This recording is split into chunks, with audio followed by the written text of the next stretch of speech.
Hello everyone! Today we'd like to walk you through the main differences between each model tier, so you can better understand what to choose when commissioning illustration and live 2D modeling. That's right. The biggest differences between model tiers mainly come down to three things: illustration quality, layer separation, and rigging range. Simply put, higher tier models have more detailed artwork, finer layer separation, and smoother, larger movements, which makes the final result look much more natural during streaming. Next, let's break down each step of the production process and take a closer look at the differences. First, let's talk about illustration quality. Illustration quality mainly refers to how detailed and refined the character artwork is. For example, if we compare common S tier and A tier models, the differences are already obvious even at the sketch stage. S tier illustrations usually include more accessories, more layered clothing details, and much more refined hair and facial rendering. Details like fluffy textures, metallic accessories, and complex decorations are also rendered much more carefully. So what about layer separation? Is it just about how many pieces the model is divided into? And what exactly does it affect? Layer separation is actually the second major step in model production. It's one of those behind-the-scenes details that many studios don't usually explain.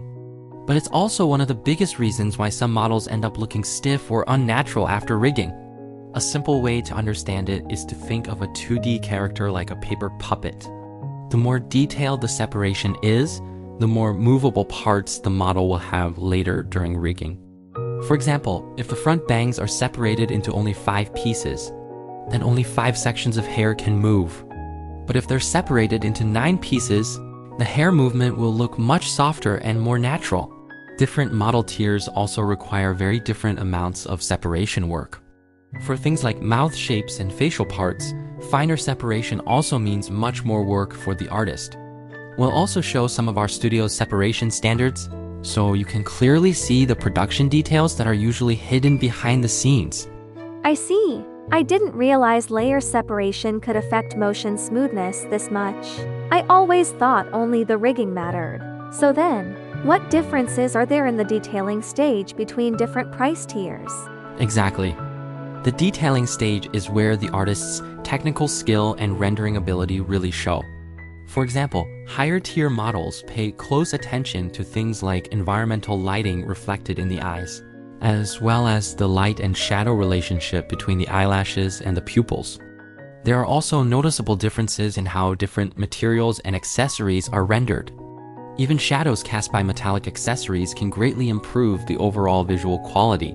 Naturally, all of these details require much more time and effort from the artist. Most of these differences become especially noticeable when the model is viewed up close. For example, if you compare the hair renderings side by side, you can clearly see the difference in detailing quality. Wow! I didn't realize there were so many details involved in drawing a flat illustration. Things like environmental lighting, material textures, and shadows between different parts are details I never really thought about before. So the final step would be live to de-rigging, right? What are the biggest differences there? If the first 3 steps mainly affect the quality of the artwork itself, then rigging directly affects how natural and expressive the model feels during streaming. The biggest factors here are facial movement range and the number of mouth shapes. S-tier models usually have much wider turning angles, along with more natural facial and eye movement. During streaming, head movement, talking animations, and hair physics all feel much smoother and more lively. For lower tier models like A tier, the movement range is usually smaller. Movements like turning, looking up, or looking down will also be more limited. There will also be fewer mouth shapes and facial expressions. That said, our A tier quality is already more than enough for most streaming needs today. If you plan to stream long-term or want a more premium overall result, then a higher tier model may suit you better. Hearing all this, the differences between model tiers are actually pretty significant. Illustration quality affects visual appeal, layer separation affects motion smoothness, and rigging determines how natural the model feels during streaming. Every step is connected together. To put it simply, higher tier models come with more detailed artwork, finer separation, larger rigging range, and more expressions, resulting in a much more vivid and natural streaming experience. You can simply choose the model quality that best fits your needs and budget. One last thing to keep in mind, terms like S tier and A tier are simply our studio's internal quality labels. They are not official industry standards. Other studios may use names like T6 or T5, but those are simply their own naming systems as well.